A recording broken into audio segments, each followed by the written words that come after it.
வணக்கம் ஃப்ரெண்ட்ஸ், இன்னைக்கு நம்மளுடைய வாகை தமிழா சேனல்ல பாக்குறது என்ன அப்படின்னு கேட்டீங்கன்னா, வெங்காயத்தால் பொரியல் எப்படி செய்யலாம், வெங்காயத்தால் சாப்பிடுவதனால என்னென்ன நற்பண்புகள் அப்படிங்கறத தெரிஞ்சுக்கலாம்.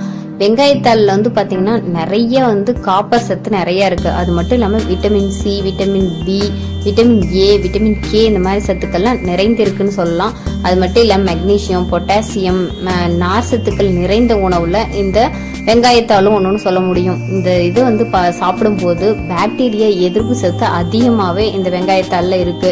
அதனால நம்மளுக்கு புற்றுநோய் வராம பாதுகாக்கணும்னு நினைச்சா இந்த வெங்காயத்தால தாராளமா எடுத்துக்கலாம். அது மட்டும் இல்லாம இதுல இருக்கக்கூடிய பெக்டின் அப்படிங்கிறது பெருங்குடல் புற்றுநோய் ஏற்படுவதற்கான வாய்ப்பை குறைக்க செய்யுதுன்னு கூட சொல்லலாம்.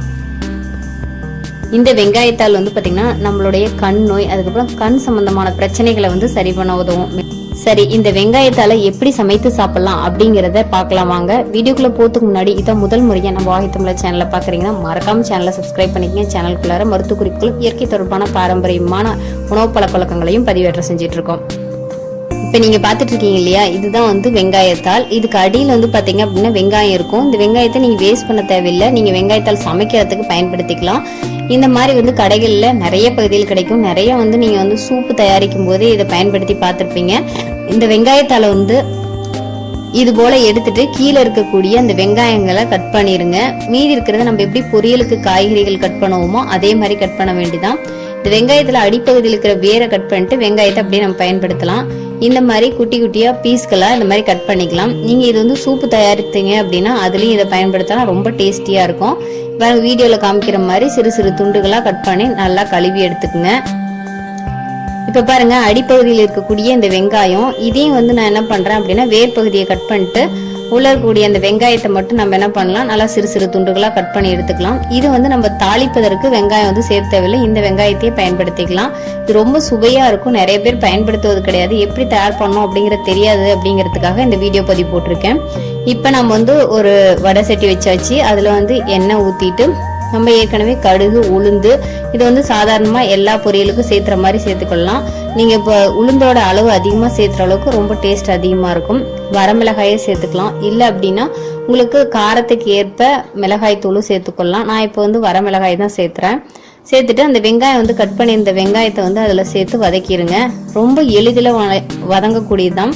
அதாவது தண்ணி இந்த மாதிரிலாம் எதுவும் சேர்த்த தேவையில்லை. ஏன்னா அந்த வெங்காயத்தாள்லயே உங்களுக்கு என்ன இருக்கும் அப்படின்னா நீர்த்தன்மை உடையதுதான். அதனால நீங்க இதுக்கு என்னன்னா தண்ணி ஊத்தி வேக வைக்கணும் அப்படிங்கிற அவசியம்லாம் கிடையாது.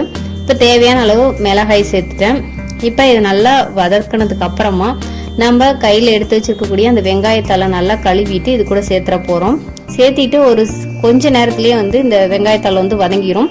ரொம்ப வேகத்துக்கு டைம் எடுக்காது. தாள் அப்படிங்கறதுனால கிட்டத்தட்ட கீரை மாதிரிதான். அதனால சீக்கிரமாவே ரெடி ஆயிரும். அளவு அதிகமா இருக்கிற மாதிரி தெரியும். ஆனா வெந்ததுக்கு அப்புறம் பாத்தீங்க அப்படின்னா ரொம்ப குறைவா தான் இருக்கும். இதுக்கு தேவையான அளவு உப்பு போடுங்க. ஏன்னா அதிகமா போட்டீங்க அப்படின்னா இது சுருங்கக்கூடிய காய்கறி அப்படிங்கறதுனால ரொம்ப கம்மியான குவான்டிட்டி தான் கிடைக்கும். அதனால அதுக்கு தகுந்த மாதிரி உப்பு சேர்த்துக்குங்க. சேர்த்துட்டு நல்லா பெரட்டிட்டீங்க அப்படின்னா உங்களுக்கு சுவையான வெங்காயத்தால் ரெடி ஆயிடுச்சு பொரியல். இதுல கொஞ்சம் மஞ்சள் பொடி அதெல்லாம் சேர்த்து நீங்க வதக்கி எடுத்துக்கலாம். அதுக்கப்புறம் கடைசியா உங்களுக்கு தேங்காய் துருவல் சேர்த்து இறக்குனீங்க அப்படின்னா வெங்காயத்தால் பொரியல் தயாராயிடுச்சு. இது ரொம்ப சுவையா இருக்கும். குழந்தைங்க சாப்பிட்றாங்களா அப்படின்னா சாப்பிட மாட்டாங்க. இந்த மாதிரி செஞ்சு கொடுத்தீங்க அப்படின்னா கண்டிப்பா சாப்பிடுவாங்க. இதுல நிறைய விட்டமின்ஸ்கள், அதுக்கப்புறம் பாத்தீங்கன்னா காப்பர் இருக்கு. இதுவே நிறைய நல்லது உடலுக்கு. அது மட்டும் இல்லாம கண்களுக்கு நிறைய நல்லது. அப்படிங்கறனால அடிக்கடி இது உணவுல சேர்த்துக்குங்க.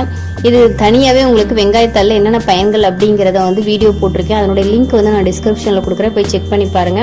கண்டிப்பா ஃப்ரெண்ட்ஸ், இந்த வீடியோ பத்தி உங்களுக்கு ஒரு பயனுள்ள தகவலா இருக்குன்னு நினைக்கிறேன். இந்த மாதிரி பயனுள்ள தகவலை தெரிஞ்சுக்கணும்னு நினைச்சீங்கன்னா மறக்காம நம்ம வாகை தமிழா சேனலை சப்ஸ்கிரைப் பண்ணிக்கங்க. சப்ஸ்கிரைப் பண்ண பத்தாது, பக்கத்துல கூடிய பெல் ஐக்கானை கிளிக் பண்ணுங்க. அப்பதான் இந்த மாதிரி பயனுள்ள தகவல் அப்லோட் பண்ணி நோட்டிபிகேஷனா சேரும்.